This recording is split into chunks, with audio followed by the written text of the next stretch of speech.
Sir जय जैन। सभी को सादर जय जैन फाउंडेशन के 447वीं कक्षा में आप सभी का हार्दिक स्वागत। जैसे कि पूर्व कक्षा के अंतर्गत हमने महाराज साहब द्वारा देख रहे थे कि जो जीव जन्म प्रक्रिया है, मरण प्रक्रिया है और उसके पूर्व जन्म की प्रक्रिया है, उसके संबंध में महाराज साहब ने चर्चा कर रहे थे। और उसमें हमने जीव में दो प्रकार के जीवों के संबंध में भी चर्चा की थी। जो दुर्लभ बोधि जीव है और सुलभ बोधि जीव है, उसकी चर्चा कर रहे थे। और एक स्टोरी के माध्यम से हमने जो जीव का जन्म मरण की प्रक्रिया है उसके संबंध में चर्चा की थी। उसी के आधार से आज के हम इस व्याख्यान को प्रारंभ करते हैं। मैं महाराज साहब से निवेदन करूंगा कि आज के व्याख्यान को प्रारंभ किया जाए।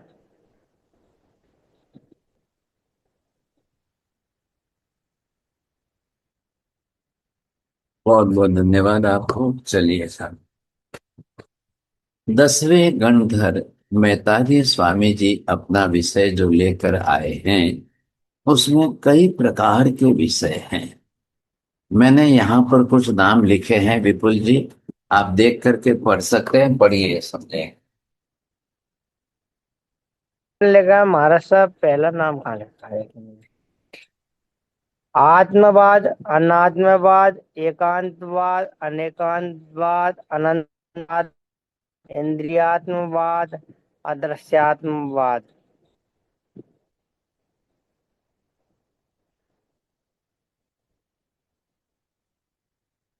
मनो आत्मवाद। कौन मनो कौन? आत्मवाद। हाँ जी, कौन समझ सकते हैं इसके अंदर? बोलिए, किसको समझ में आ रहा है?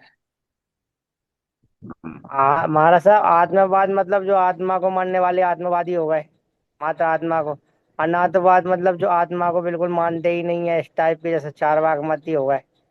देहात्मवाद, जो देह को ही आत्मा मान करके बैठे हुए हैं, ऐसे देहात्मवादी हो गए।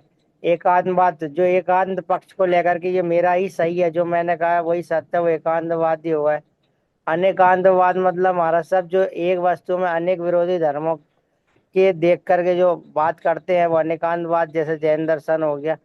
मनो आत्मवाद, जो मन को आप ही ये आत्मा नहीं, इधर इधर गलती मत करो। ये शब्द क्या पढ़ा आपने? अच्छा, अनेकात्मवाद, सॉरी महाराज साहब, अनेकांतवाद फिर पढ़ लिया। मैं तो समझ आप अनेकांत, मिलकर पढ़ रहे हाँ, हो। अनेकात्मवाद मतलब महाराज साहब जो अनेक प्रकार से आत्मा को स्वीकार करता है, वो अनेकात्मवाद। मनो आत्मवाद, जो मन को ही आत्मा मान करके बैठा हुआ है। और क्षणिक आत्मवाद मतलब जो आत्मा को क्षणिक मानता है, जिस तरह से बौद्ध दर्शन है, तो क्षणिक आत्मवाद। अनंत आत्मवाद, अनंत आत्मवाद, जो अनंत आत्मा को स्वीकार करता है वो अनंत आत्मवादी। इंद्रिय आत्मवाद, जो इंद्रियों को ही आत्मा मान करके बैठा है, इंद्रिय आत्मवादी। अदृश्य आत्मवाद, जो जो दिखाई नहीं दे रहा है ऐसा वस्तु को स्वीकार करके उसे आत्मा मानता है, वो अदृश्यवादी हो गया। आत्मवादी, जो आत्मा को स्वीकार करता है, जो मूल वस्तु जैसी आत्मा है वैसा स्वीकार करता है, उसे आत्मवादी बोले। अब यहाँ पर एक विषय है आत्मा, और उसको लेकर के अन्य अन्य सब दर्शनों के अंदर इतने विचार है, इतने अलग अलग प्रकार की धाराएं हैं कि हम कई बार तो आश्चर्यचकित हो जाते हैं। सुनिए गाला जी, खोलिए आप अपना। हमने दर्शन कर लिया आपके फोटो का, अब खुद बैठिए खोल के। अब यहाँ पर जो है कितने प्रकार हो गए हैं, कैसे कैसे प्रकार हो गए हैं साहब। कौन क्या सोच रहा है, कौन कैसा सोच रहा है, कौन कैसा सोच रहा है, कौन। अब बताइए चोनिया जी, इसमें से सही कौन सा बैठेगा, सत्य कौन सा है, असत्य कौन सा है, गलत कौन सा है, भ्रमणा किसमें है, सच्चाई किसमें है, वास्तविकता किसमें है, समझ। कितना विचार करना पड़ेगा, कितना विचार करना। अभी मत खोलो, मत खोलो, जल्दी मत बोलना। हमको कितना विचार करना पड़ेगा, क्यों कर रहे हैं भाई साहब ये पूरा गणधरवाद आप ध्यान में लेंगे। विपुल जी, पहले इंद्रभूति गौतम से लेकर अब तक के अंदर फिर वायुभूति भी इसमें आ गए। और ये 10वें मैतार्य जी भी इसी विषय में आ रहे हैं। वो भी यहाँ पर कह रहे कि नहीं, आत्मा तो है ही नहीं, आत्मा तो रहती ही नहीं है ऐसा। जब आत्मा रहती ही नहीं तो फिर पूर्व जन्म किसका और पुनर्जन्म किसका? जब आत्मा होती ही नहीं है ही नहीं, तो फिर इस लोक में, परलोक में, इहलोक में, परलोक में जाना आना ये किसका काम है? कौन जाएगा, कौन आएगा, कैसे होगा, क्या होगा, ये सब क्या बातें हैं, समझे कि नहीं? ऐसे सबका आधार केंद्र बिंदु आत्मा पर है। पूरे गंधर्ववाद की, जैसे कि आज विपुल जी ने बताया, 447वीं क्लास चल रही है। अब आप सोच लो भाई साहब, कैसे हम ये कहेंगे इन सब विषयों के केंद्र में आत्मा है, सबके केंद्र में। कर्म भी है तो आत्मा पर आश्रित है ना, आत्मा ही ना हो तो कर्म कहाँ से मानेंगे, कर्म कहाँ से लाओगे? तो ये हमारे साथ सारे जुड़े हुए विषय हैं। ये पहले देख लीजिए। आत्मवाद आत्मा का अस्तित्व मानने वाले, आत्मा है, आत्मा को केंद्र में रख करके चलने वाले आत्मवादी हैं। अनात्मवाद टोटल उससे अपोजिट हो गए, विरुद्ध हो गए। आत्मा है ही नहीं, निषेध ही कर लो, साफ साफ मना कर दो, खेल खत्म हो गया। इंद्रभूति गौतम अनात्मवादी में आए, उनके तीसरे भाई वायुभूति जैन देहात्मवाद में आए। देह ही आत्मा है, छोड़ो ना भाई साहब। मैं कहा ना कह रहा हूं, मैं आत्मा नहीं है ऐसा तो नहीं कह रहा, मैं तो कह रहा हूं देह ही आत्मा है ऐसा। एक आत्मवाद, विपुल जी इधर देखो, पूरे संसार में एक ही आत्मा है, बस, दूसरी कोई आत्मा ही नहीं है। जो कुछ है वो एक ही आत्मा है, और किसी की बात ही मत करो आप, समझेंगे। ये क्या कह रहे, अनेक आत्मवाद, ये कह रहे नहीं नहीं भाई, अनेक आत्मा है, बहुत कुछ है, समझे कि नहीं, अनेक संख्या में है। हिंदू धर्म की बात कर रहे हैं हम, तो वहां वेद वेदांतों ने भी साफ शब्दों में कह दिया, पृथ्वी पानी अग्नि वायु वनस्पति में आत्मा होती नहीं है, जीव होता ही नहीं है ऐसा। बाकी में होता है, बाकी में जो थ्रस है चलने वाले हैं उनमें होता है, पृथ्वी पानी अग्नि वायु में नहीं होता। अब क्या करना, समझे, उनकी अपनी धारणा मान्यता जैसी बदल। इधर देखिए, मनो आत्मावाद, मन और आत्मा में तो भेद ही नहीं समझ रहे हैं।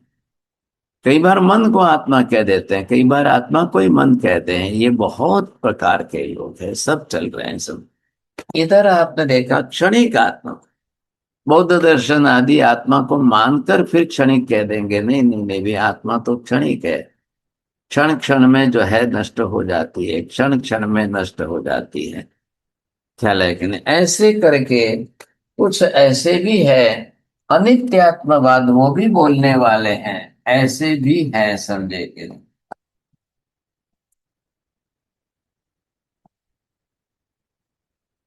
अब यहां पर अनंत आत्मवाद है, इधर देखिए, अनंत आत्माएं हैं संसार के अंदर, एक दो की बात नहीं चल रही है, अनंत आत्माएं हैं। फिर आगे चलिए, इंद्रिय आत्मवाद, भाई इंद्रियों को ही आत्मा मान लो, फिर क्यों झंझट करते हो, ऐसी बातें करने वाले भी हैं। और ये अदृश्य आत्मवाद, भाई आत्मा अदृश्य है, इसलिए कोई दूसरी बात ही नहीं उसको कह रहे हैं। फिर कुछ कल्पनावाद में चलते हैं सब, आत्मा की कल्पना करो, ऐसी बातें भी करने वाले हैं। भाई आत्मा है ये तो पता ही नहीं चल रहा है, दिख नहीं रही है सा, तो फिर आत्मा की आप जो है कल्पनावाद में चलो ना, इसमें क्या हो गया? कुछ ऐसा ही बोलेंगे, भाषा उनकी ऐसी होगी, आत्मा है इसे कल्पना करो, आत्मा है इस प्रकार की कल्पना करो, ऐसा बोलेंगे। ये बड़ी तकलीफ हो रही है ऐसा, ख्याल है कि नहीं? लोग समझने को तैयार नहीं है, और हमको इन सब के बारे में कंपलसरी विचार करना है, ख्याल है कि नहीं? इसमें हम जैसे आगे बढ़ेंगे, सिद्ध आत्मावाद जो है यहाँ पर ये भी आ जाएगा ना, आत्मा सिद्ध आत्मा, मुक्त आत्मा जो होती है उसको भी हम समझेंगे। तो ये एक बहुत गहन विषय है, इतना अच्छा गहन विषय है कि इसके अंदर विचार करने से हमको बहुत चीजें ख्याल में आ जाती, और सब दर्शन आगे, दुनिया भर के दर्शन, सब different, all the different schools of philosophy, सब प्रकार के बैठे, कोई क्या मान रहे, कोई क्या मान रहे, कोई क्या मान रहे, कोई कैसे मान रहे हैं। अब इसमें से कोई विवेक करके सत्य असत्य को अलग करने की तैयारी में नहीं है। जो जिस बात को पकड़ के बैठे हैं वो उसी को पकड़ के चल रहे हैं, बरसों से चल रहे हैं। ख्याल आया? कोई ना ही नहीं कह रहे सत्य। यहाँ मैतारेय जी कौन है? ये 11वें गणधर आए हैं, वो भी अनात्मवाद। आत्मा नहीं है, आत्मा नहीं है ऐसा स्पष्ट कहने वाले हैं। अब आत्मा नहीं है तो फिर जन्म क्यों ले ले? फिर आप अगले के आगे के जन्म की बात क्यों कर रहे हो साहब? ये सब झंझट क्यों बीच में ला रहे हो? इसलिए उन्होंने यहाँ पर क्या कहा, भाई वो अपनी तरह से अनात्मवादी है। अब अनात्मवादी होने के कारण आपने देख लिया, अब यहाँ आपको चलना है किसमें, भाई ये जन्म आपका कौन लेगा। अब यहाँ आप आ गए, तो यहाँ पर जिस जीव को आना है, ये गर्भ में आवे कौन, और यहाँ पर ये जन्म लेने कौन लेवे, और यहाँ पर जो है उसकी उसी की मृत्यु होती है। तो ये मृत्यु क्या है, और मृत्यु के बाद में कुछ तत्व रहता है कि नहीं रहता है, और जीवन है तो चलो भाई ये जीवन जी कौन रहा है। ख्याल आया आपको? तो यहां पर आपने ये देख लिया, अब जन्म, जन्म से लेकर के जीवन, अब जीवन से चलते हुए आप यहाँ आ गए मृत्यु, और मृत्यु के बाद आगे चलना, फिर जाना, और फिर वही वापिस जो है आकर के फिर वापिस जन्म लेना सा। तो ये किसका काम किसका है, ये कौन आ रही है कौन जा रहा है, ये है कौन, किसकी बात हम कर रहे हैं? ये पूरी साइकिल चल रही है, पूरी साइकिल चल रही है।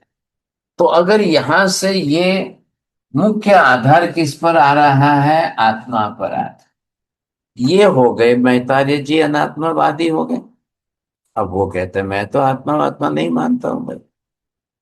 आत्मा माने तो जन्म सिद्ध होगा, जीवन सिद्ध होगा, मृत्यु सिद्ध होगा, मृत्यु के बाद आत्मा रहती है, उसका अस्तित्व सिद्ध होगा, फिर संसार के चक्कर में घूम करके आती है, फिर जन्म लेती है, ऐसा ये सिद्ध होगा। जन्म ले रही है तो आत्मा किसी न किसी योनि में आ रही है, किसी गति में आ रही है, किसी प्रकार से सब बातें आकर खड़ी हो जाएगी। अगर आप आत्मा को नहीं स्वीकार करते हो तो क्या करो? अब यहां पर आपने ये जन्म देख लिया ना, ये जन्म का मतलब क्या हुआ, एक भव हुआ। अब ये भव यहां पर आपका जो चल रहा है, ये वर्तमान भव है, ये भविष्य का भव है, आगे का।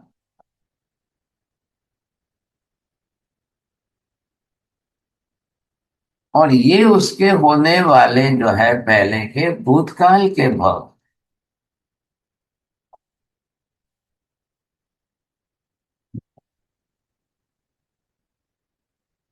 अब यहां पर देखिए, भूतकाल के भव, भविष्य के भव, इसका मतलब क्या होता है, संख्या में कितने ज्यादा है। ये पूरी संसार की व्यवस्था है, अनादि अनंत काल से संसार इस तरह से चल रहा है।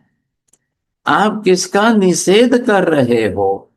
एक का निषेध कर दिया आपने, एक का निषेध कर दिया, पूरी सिस्टम ठप हो गई साहब। अब कुछ भी नहीं चल सकेगा, कुछ भी नहीं होगा। सोचिए आप, समझे कि नहीं? ऐसी स्थिति में आप कब किसको क्या करेंगे बताइए साहब, कैसे करेंगे आप? जो व्यवस्था जो चल रही है, अनादि अनंत कालीन व्यवस्था, परमानेंट शाश्वत व्यवस्था है। ख्याल है?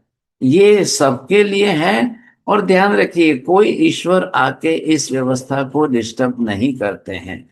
कितने तीर्थंकर हो गए, कितने भगवान आ गए, किसी ने इस व्यवस्था को बंद नहीं किए हैं। ये जो शाश्वत व्यवस्था चल रही है, आज महाविद्य में सिमंदर स्वामी आदि 20 तीर्थंकर है, कोई बंद नहीं कर पा रहे हैं। यहाँ हमारे यहाँ आदिनाथ भगवान से लेकर महावीर स्वामी तक 24 तीर्थंकर हुए, किसी ने भी ये व्यवस्था बंद नहीं की है। साफ कह दिया, महावीर स्वामी ने मना कर दिया, भाई ये अनंत अनंत जीवों की अपने अपने कर्मानुसार जन्म मरण के चक्र, संसार चक्र की व्यवस्था चल रही है। किसी की ताकत नहीं है कोई इसको रोक दे, कोई नहीं रोकेगा। हिंदू धर्म ने चल करके अपनी व्यवस्था अलग से बदल दी। उन्होंने कहता है ईश्वर की मर्जी होगी तो चलेगी, ईश्वर की मर्जी नहीं होगी तो ये व्यवस्था नहीं चलेगी। ईश्वर चाहे तो इसी को अभी रोक दे, प्रलय कर दे, महाप्रलय कर दे, सर्वनाश कर दे, पूरी दुनिया खत्म कर दे, और जब उनकी इच्छा होगी तब वापस इन जीवों को छोड़ेंगे, सृष्टि का सर्जन करेंगे, दुनिया बनाएंगे, वापस संसार चलने लग जाएगा। महावीर स्वामी ने ये सब बातें गप्पोला बताई, बेमतलब की निरर्थक व्यर्थ असत्य बातें हैं। भूतकाल में अनंत अनंत अनंत भूतकाल जो बीत गया, उसमें कभी भी सृष्टि का संहार, प्रलय कभी हुआ ही नहीं है, कभी नहीं हुआ है। और कभी सृष्टि का सर्जन नहीं हुआ है, सर्जन संभव नहीं है, हो ही नहीं सकता, तो प्रलय भी नहीं हो सकता। तो ये तो संसार चक्र चल ही रहा है, ईश्वर का इसमें बीच में कहीं रोल ही नहीं है। कोई ईश्वर बीच में आ ही नहीं सकते हैं भाई, सभी अपनी अपनी तरह से चल रही है, बस जो चल रही है वो चल रही है व्यवस्था। हमें किसी को भी चेष्टा नहीं करनी है कि मैं सृष्टि की इस व्यवस्था को रोक दूं, सर्वथा मैं इसको कैंसल कर दूं कि रोक दूं, नहीं चले नहीं। ये बात कोई सोचो ही मत, आप विचार ही मत करो। और जिन्होंने ये बात पकड़ के रखी वो मिथ्यामती बन गए, वो बिल्कुल असत्य की पकड़ में आ गए। नहीं नहीं नहीं नहीं, हमारे ईश्वर, नहीं नहीं नहीं, हमारे ईश्वर की इतनी शक्ति है, इतने सक्षम है, ऐसी शक्ति है, वो चाहे तब सृष्टि का प्रलय कर दे, वो चाहे तब सृष्टि का संहार कर दे, वो चाहे तब से। अरे भाई साहब, ये सब बातें क्यों करते हो? क्या करना? असत्य को छोड़ना नहीं है, सत्य को स्वीकारना नहीं है, उसी का नाम तो मिथ्यात्व है। तो वो तो और घातक बन जाएगा, समझे कि नहीं? अब अगर हम ये समझे, इसकी बात करिए, ये आत्मा है, ये जन्म मरण की व्यवस्था चल रही है, आज आप हो, पूर्व जन्म क्या, भविष्य के जन्म क्या, ये हमें देखना है। मैं बात करता हूं, आप ध्यान से सुनिए। एक युवक को इतनी खराब आदत पड़ गई, छोटे बच्चों को उछाल उछाल कर, बॉल की तरफ से उछाल, एक युवक की बात कर रहा हूं मैं, खुद तो बड़ा बन गया युवक, राहुल जी दिखाइए। और वो जो है ऐसे छोटे बच्चों को भले कपड़े में लपेटे या कुछ रस्सी बांधे और यूं उछाले, उछाल उछाल करके और ऊपर उछाल करके उसको हाथ में ले, फिर वापस ये करे। तो अब हर बच्चे उनसे डरते बहुत थे, बोले कोई पास में आने को तैयार ही नहीं है। ये देख लो आप, ये युवक है भाई साहब, और छोटे बच्चों को यूं गेंद की तरह से उछाल करके खिलौने की तरह से खेलने की कोशिश करता था। अब आदत पड़ गई, और आदत पड़ गई तो बच्चे तो डरने लग गए। अब हमको तो पास में ही नहीं जाना है, सामने ही नहीं जाना है साहब, नहीं तो ये भाई साहब फिर वापिस हमको उछालेंगे, फिर हमको वापिस ऐसा करेंगे वैसा करेंगे। नहीं नहीं नहीं साहब, पास में ही नहीं जाना है।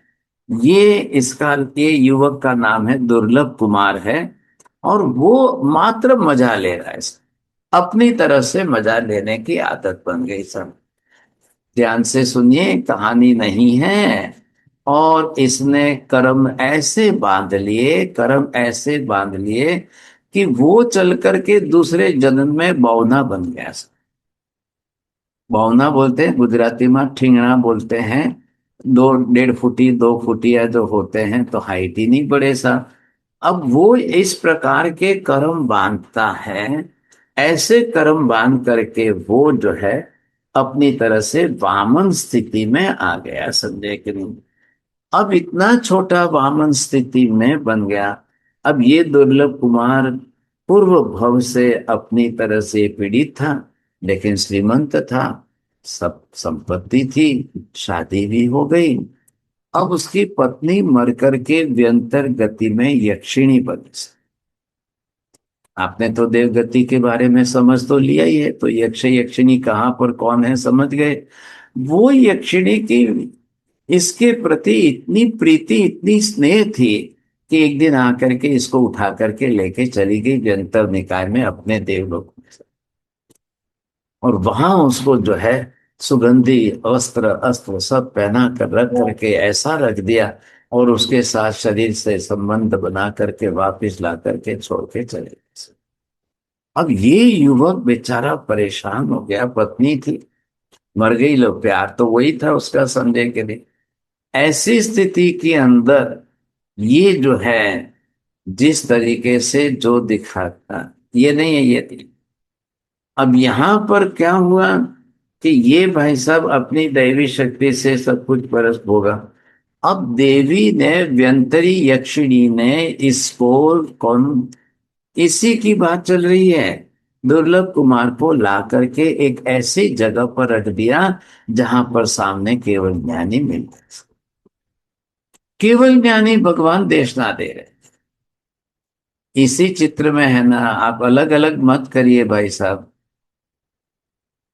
राहुल जी, इसी चित्र के साथ है जो केवली बैठे हैं और सामने सब बैठे हैं ना, वो दिखाई दे रहे हैं, वो उसकी बात। एक ही चित्र में 3 भाग है। 2 नंबर, ये 1 नंबर दिखा दिया, अब 2 नंबर वाला दिखाई। अब यहाँ पर केवल ज्ञानी भगवंत है, उनको देख करके ये दुर्लभ कुमार जो है ये सामने जाता है। और ये सामने जा करके, ये पहले के पुराने हैं, ये मत दिखाओ। अब ये अपनी तरफ से केवली के देशना सुनने बैठ गए। इसको भी अपने पाप का प्रायश्चित करना याद आया। केवली भगवंत की देशना सुन करके इतना इसको पश्चाताप जगा, इतना भाव इसको पश्चाताप के जगे, वो विषय वासना से मुक्त हुआ। उसने संसार छोड़ दिया। उसने चल करके भगवान के पास में दीक्षा ले ली। दीक्षा लेकर वो भी साधु बन गया। समाधि पूर्वक प्राण त्याग किया।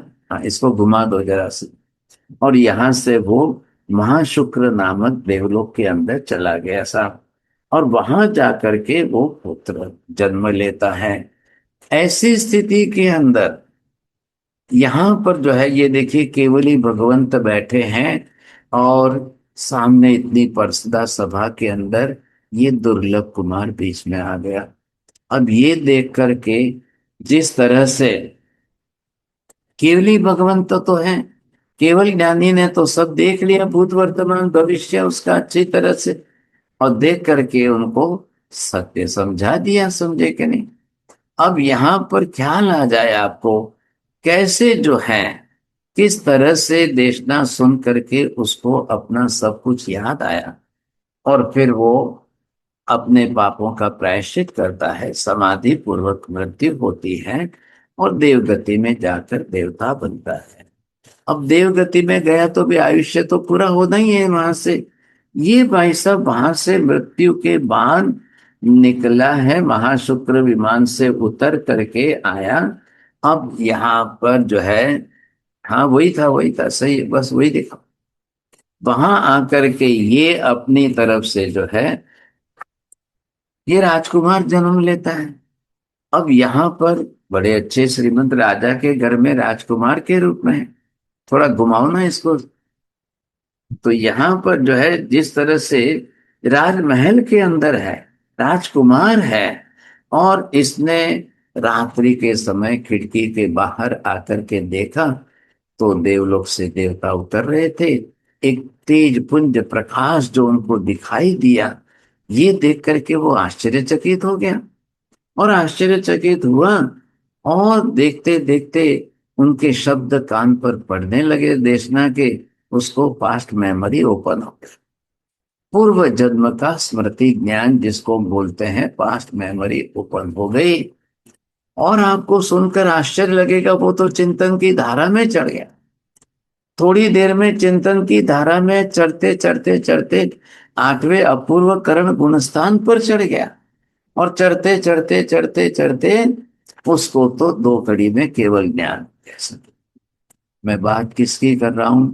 गए जन्म का बच्चों को उछालने वाला दुर्लभ कुमार, पहला जन्म देवलोक में महाशुक्र विमान में, दूसरा जन्म और यहां आकर के तीसरा जन्म। विपुल जी दिखाइए, वही वापस रखिए, थोड़ा सा घुमा करके सीधा करिए, वही रखिए, अभी बाकी है। तो वो जीव जो है जैसे यहां पर है और इसको केवल ज्ञान हो गया। सुन रहे चोटिया जी, घर गृहस्थी में ही और भर युवानी में देवलोक से उतरते देवताओं को देख करके और जिनको केवल ज्ञान हुआ है उनको उनकी देशना कर में खिड़की में सुनते हैं। अब क्या करना है सर? केवल ज्ञान हुआ। ये देखो, ये लड़का बैठा है बीच में, पिताजी के चरण दबा रहा है और पीछे उसके येलो हेलो किया है ना, ये है केवल ज्ञानी लड़का। अब उसको केवल ज्ञान के बाद तो ऐसा रहना ही नहीं चाहिए, तुरंत दीक्षा लेनी है। लेकिन उसने देखा पिता मृत्यु शैया पर, पिता की कल मृत्यु हो जाएगी तो क्या करूंगा साहब? तो मुझे, मेरा कर्तव्य है कि मैं पहले माता पिता की सेवा करूं। मुझे तो कोई फर्क नहीं पड़ा है, केवल ज्ञान हुआ है, वो तो जाना नहीं है, वो तो रहेगा ही रहेगा।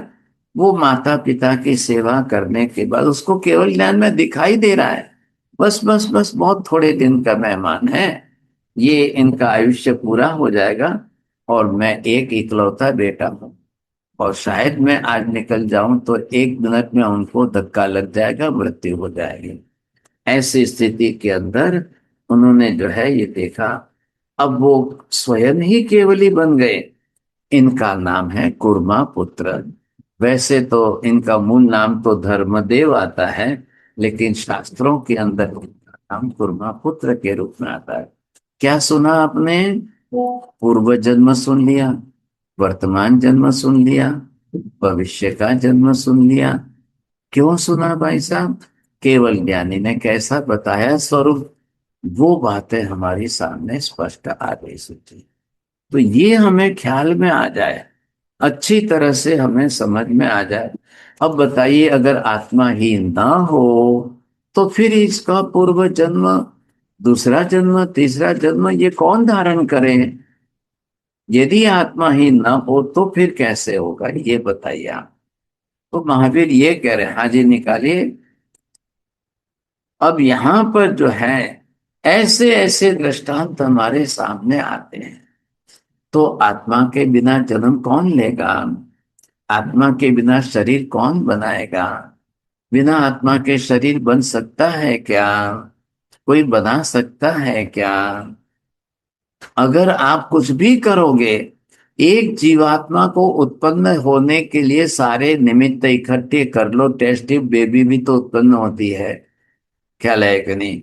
आप इंट्रावेनस के अंदर जो है जिस तरह से देख रहे हो कि ट्यूब के अंदर उत्पन्न करते हैं, तो करने के लिए उनके पास भी जो है मूलभूत तो माता पिता चाहिए कि जिसके स्पर्म्स और ओम्स लेकर के ही लैब में तैयार करें, मिलावे तो होगा, मशीन में तो नहीं बनते हैं। मैं आपको एक बात पूछना चाहता हूं, रामचंद्र जी के कितने भाई थे? कौन कौन कौन कैसे भाई थे? बोलिए विपिन जी, गाला जी। रा, रामचंद्र जी के जो भाई थे, शत्रुघ्न, भरत वेरी गुड, हाँ और बोलिए, सही है। लक्ष्मण। लक्ष्मण। 3 भाई। चलो हम बात कर रहे हैं यहाँ पर भरत की। सर चार थे, अब चार भाइयों में से आज भरत की बात कर लेते हैं। देखिए महावीर ने तो स्पष्टीकरण कर लिया है एक परिवार में इकट्ठे हो गए तो अलग अलग आत्माएं ही आकर इकट्ठी हुई। कोई एक ही तो नहीं है, संदेह के नहीं। सब आत्माएं अलग अलग है, सब स्वतंत्र है। एक माँ के चार बेटे हैं, चार आत्माएं अलग अलग। अब कौन सा ऋणानुबंध संबंध है कि वो आकर बेटे बने, कोई आकर बहू बने, कोई आकर बेटी बने, कोई आकर पत्नी बने, कोई आकर पति बने, कोई आकर क्या। ये सारे संबंध तो मोहनीय कर्म के निमित्तों से हैं। आज हम बात करेंगे भरत जी। ये पूर्व जन्म में कौन थे, ये कहां से आकर के दशरथ के पुत्र बने। तो इनकी तरफ अगर थोड़ा सा ध्यान दें तो ये बात जो चल रही है, इनको आप सुनेंगे तो आश्चर्यचकित हो जाओगे, समझे कि नहीं। ऐसी स्थितियों के अंदर जो है, अब राजगृह नगरी के अंदर धन श्रेष्ठी और उनकी लक्ष्मी माता, उनका वह पुत्र था, समय भूषण कुमार उसका नाम था। अब भूषण कुमार को तो माँ बाप ने अपनी तरह से 32 कन्याओं के साथ शादी कराई, ख्याल है। लेकिन ये युवक अपनी तरह से 32 युवतियों के साथ शादी होते हुए भी वैरागी था, विरक्त था, ख्याल है कि नहीं। पूर्व जन्म के अंदर साधु संत का अनुरागी था, इसलिए इस जन्म में भी उसको बरोबर जो है वैराग्य भाव जगे। और फिर वहां पर एक बगीचे में गया, मुनि को श्रीधर श्रीधर नाम के मुनि को केवल ज्ञान प्रकट हुआ था, देख करके वहां पर गया दौड़ करके। और इस भूषण ने अपनी तरह से मुनि दर्शन किया, महात्मा को वंदना की। अब वंदना करने के लिए और फिर बाद में उसको लगा मैं भी उनकी देशना सुनने जाऊं से। अब देशना सुनने जाने के लिए निकलता है, उसको सांप काटता है। विपुल जी दिखाइए, देखिए छोटा सांप वाला चित्र है, वो सांप काटता है, उसको दिखाइए। तो ये भाई साहब यहां से चल रहे हैं, भूषण कुमार की बात है। और वो बस मुझे केवली की देशना सुनने जाना है, उसके भाव बन गए सन। अब वो जाने के लिए तैयार तो हुए, लेकिन जैसे ही चला थोड़े अंतर पर सांप ने काट लिया। और सांप इतना खतरनाक जहरीला था। हाँ जी, इसको घुमाइए तो सही आप। तो यहां पर सांप का जहर इतना बढ़ गया कि उसकी मृत्यु हो गई। वो वहां पर देशना सुनने पहुंच नहीं सका। ये देखिए, आप कोई अब ये सीधा कर नहीं पा रहे कि हो नहीं रहा इनसे। तो यहाँ पर जो है ये युवक जो चल रहा है और सामने पैर के सामने सांप आ गया, वो खा गया। और सामने देखो तो इस किनारे पर गुरु भगवंत विराजमान है और वो केवली हैं, और एक पेड़ के नीचे बैठकर देशना दे रहे हैं, सामने लोग उनकी देशना सुन रहे हैं, समझे कि नहीं। अब ऐसी स्थिति के अंदर ये सांप के काटने से जहर व्याप्त हो गया, मृत्यु तो हो गई। लेकिन यहां इसके मन के अंदर जो देशना सुननी है, वो भाव उसके जो बने हुए थे, आपको सुन करके आश्चर्य हो गया। ये महाविदय में जाकर के चक्रवर्ती के बेटे राजकुमार बने।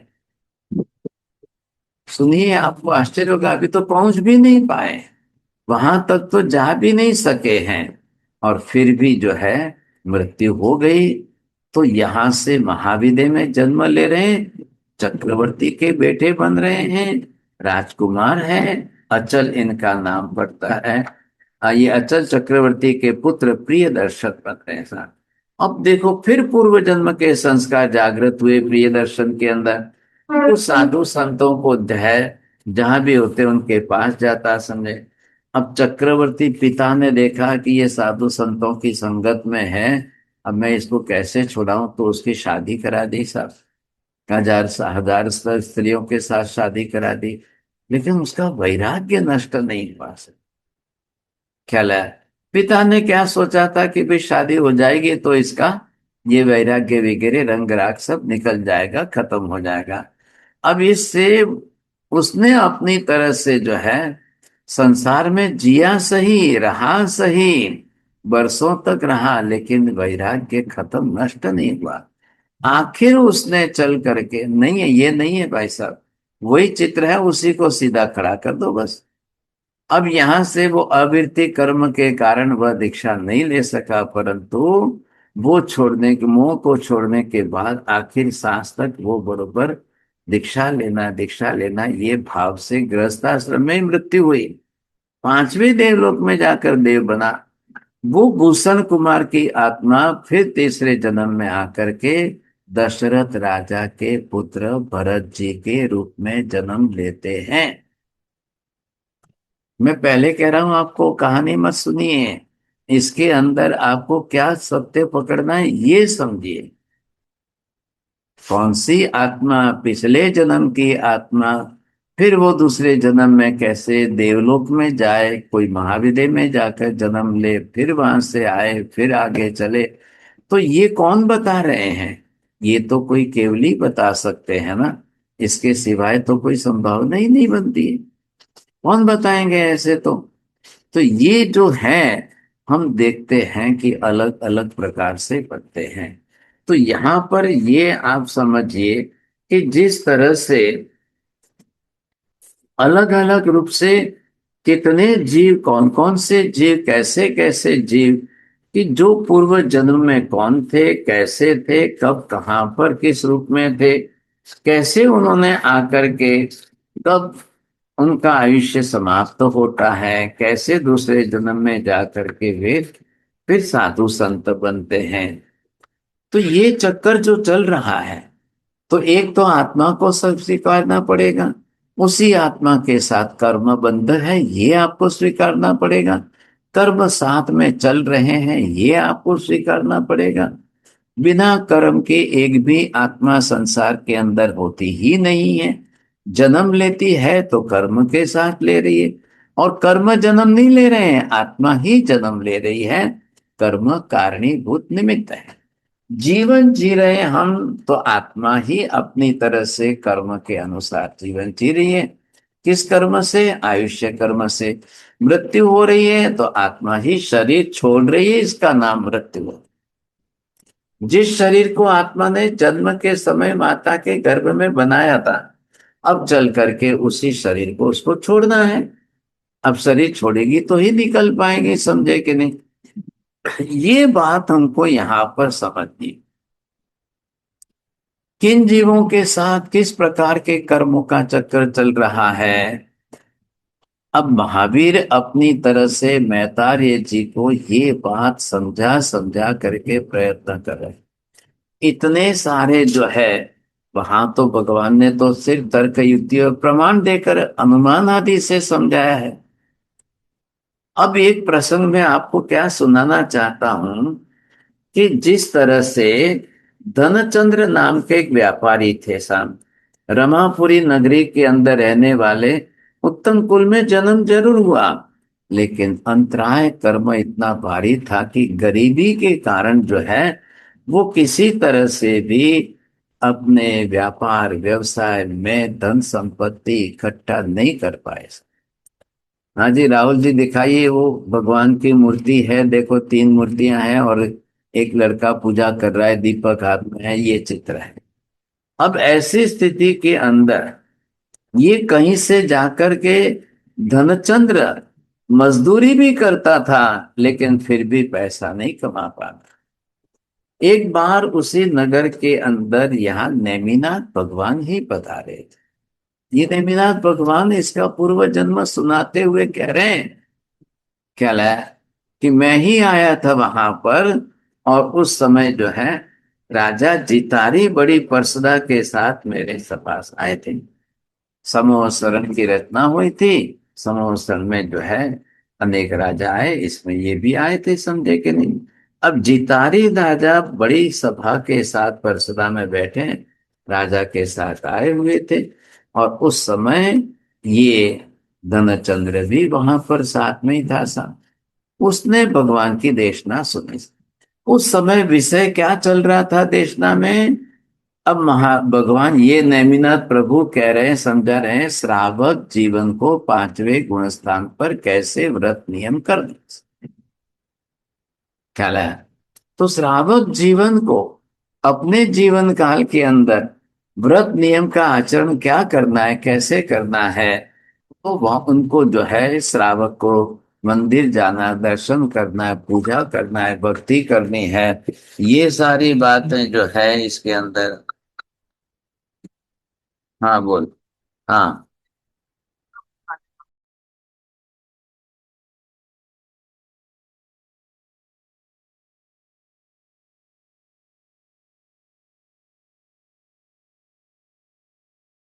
पर जो है इस तरह से देखना सुनी, परमात्मा की पूजा भक्ति में मन लगाओ, ये सब बातें आते आते आते उसने तो केवली की देशना सुनी और मंदिर में आकर भगवान की भक्ति करता है, पूजा करता है। ऐसा राहुल जी दिखाइए, भले ही नहीं किया हुआ कलर तो ऐसे ही दिखा दो।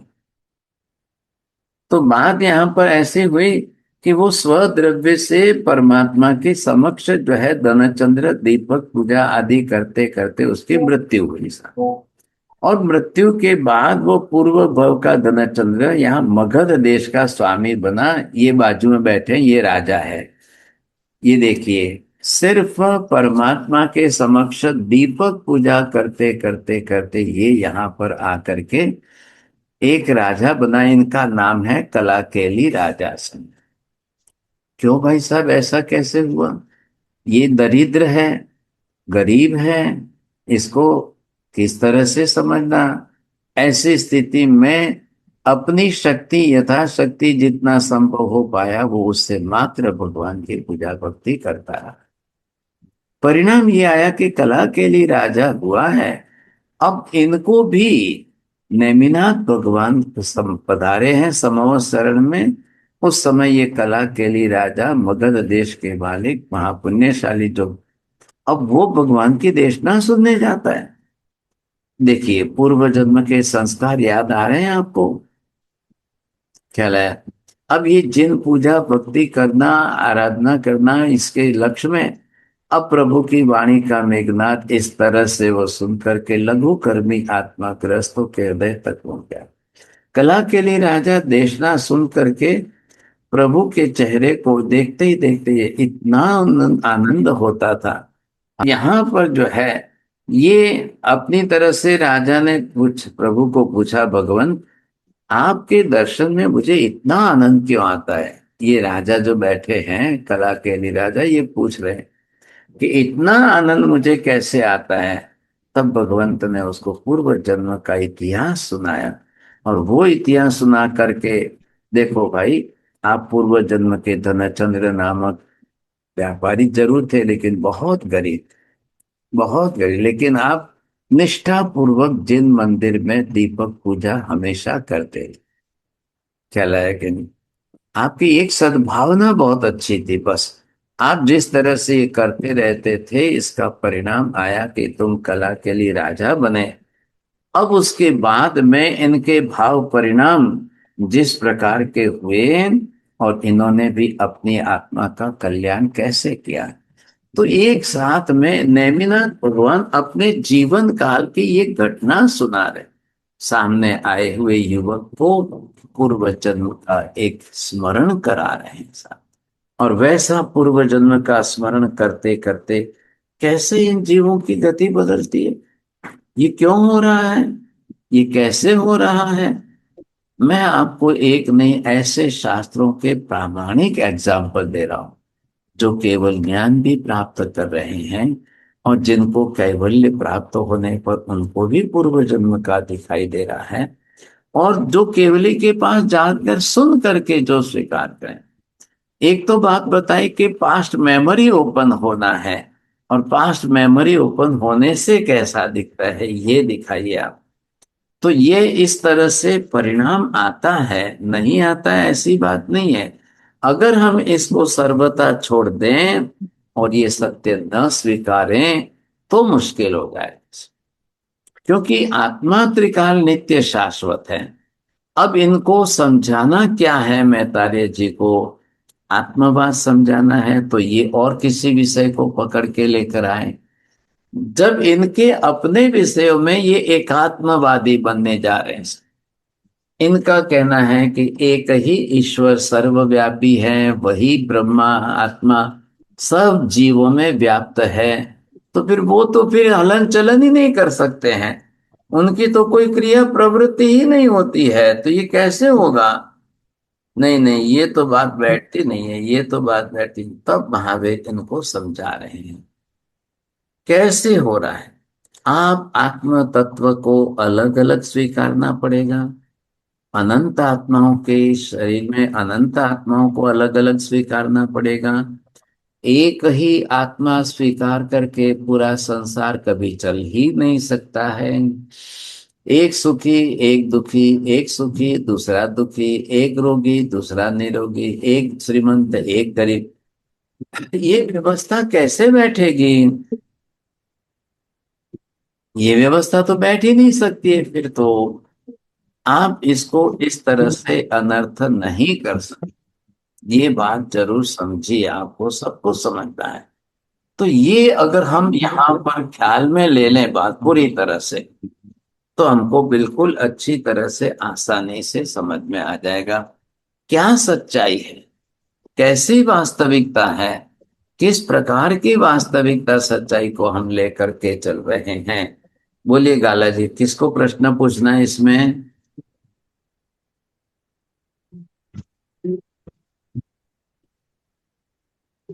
तो ये आपकी बात जो है वो सच है कि आत्मा अलग अलग है, वो सब स्वीकार करना ही पड़ेगा हमको।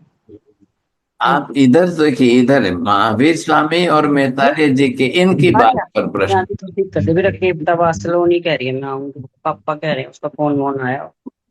मनीषा बहन जी करिए। पता नहीं कह तो रहे हैं। मनीषा बहन जी म्यूट करो आपका, ऐसे मत करो, डिस्टर्ब होता है। अजय मीना बहन जी पूछना है, बोलिए बोलिए, जैन साहब क्या पूछना है? महाराज साहब, मैं पूछ रहा था कि जैसे महावीर स्वामी के 11 गणधर थे, सारे तीर्थंकरों के गणधरों ने ऐसे ही क्वेश्चन किए होंगे महाराज साहब। सिर्फ महावीर स्वामी के 11 गणधर प्रश्न कर रहे हैं, अच्छा अच्छा। बाकी के 23 तीर्थंकर भगवंतों के गणधरों में किसी का भी भगवान के साथ में कोई वाद विवाद, कोई संवाद, कोई डिस्कशन कुछ भी नहीं। अच्छा, रिकॉर्डेड नहीं है महाराज साहब? नहीं नहीं, है ही नहीं तो कहां से लाएंगे प्रसंग? तो हम देखो, आप भी आदिनाथ भगवान से लेकर सुनते ही आ रहे हैं ना, चरित्र हाँ तीर्थंकर चरित्र में। तो हाँ महाराज साहब। ये यहाँ पर ये सभी ब्राह्मण पंडित है, ख्याल है कि नहीं? ये सब ब्राह्मण पंडित है, वेद वेदांती पंडित है, वेद पढ़ते थे, वेद के अभ्यासु है, लेकिन वेदों में कहाँ क्या आया और वापस उसका ही आगे दूसरी जगह पर कॉन्ट्राडिक्टरी स्टेटमेंट आता है। ये सुनकर पढ़कर ये कंफ्यूज हुए हैं, समझे कि नहीं? कहाँ आत्मा का वर्णन कैसा आ रहा है, और फिर सामने चल करके कहाँ उनका वर्णन विपरीत रूप में कैसा आ रहा है, तो फिर ये कंफ्यूज हो जाते हैं कि अरे ऐसा मानना कि ऐसा मानना। देखिए एक बात ध्यान में रखो, पदार्थ के वास्तविक स्वरूप की निष्ठा से सत्य को स्वीकार करना और मात्र अपनी निष्ठा हमारे धर्म के प्रति है वो एक राग भाव से, मोह भाव से स्वीकारना, बहुत फर्क है। दो में आसमान जमीन का अंतर है। अधिकांश लोगों को एक अपनी सर्व सामान्य जो निष्ठा श्रद्धा बन चुकी है, हमारे हमारे वेदों में लिखा है, हमारे पुराणों में लिखा है, हमारे गीता में, अब भाई साहब लिखा है वही मान रहे। वो परीक्षक बुद्धि से विचार करने नहीं जाते कि सृष्टि का सर्जन होता है कि नहीं होता है, सृष्टि का प्रलय होता है कि नहीं होता है। तो ब्रह्मा को सर्जन करने के लिए लगा दिया, शंकर जी को प्रलय करने के लिए लगा दिया, ऐसा करके उन्होंने जो व्यवस्था बैठाई है। लेकिन प्रैक्टिकल क्या है? सच्चाई सामने आनी तो चाहिए कि नहीं? ऐसे कैसे होगा, सोचिए आप। नमो अरिहंताणम, नमो सिद्धाणम, नमो आर्याणम, नमो वज्रायणम, नमो लोहे सब्बसाहुणम, एक पंच नमोकारो सर्व पापनाशम, मंगलाणं च सर्वेशं परम अवै मंगलम। मंगलम भगवान वीरो, मंगलम गौतम प्रभु, मंगलम स्थूलिभद्राद्या जैन धर्मोस्तु मंगलम। चत्तारि मंगलम अरिहंता मंगलम, सिद्धा मंगलम सापो मंगलम, केवले पन्नतो तमो मंगलम। चत्तारि लोकोत्तम अरिहंता लोकोत्तम सिद्धा लोकोत्तम साहु लोकोत्तम केवली पन्नतो धम्मो लोकोत्तम चत्तारि शरणं पवज्जामि अरिहन्ते शरणं पवज्जामि सिद्धे शरणं पवज्जामि साहु शरणं पवज्जामि केवली पन्नतं धम्मं शरणं पवज्जामि सर्वमङ्गलमाङ्गल्यं सर्वकल्याणकारणं प्रधानं सर्वधर्माणां जैनं जयति शासनम्।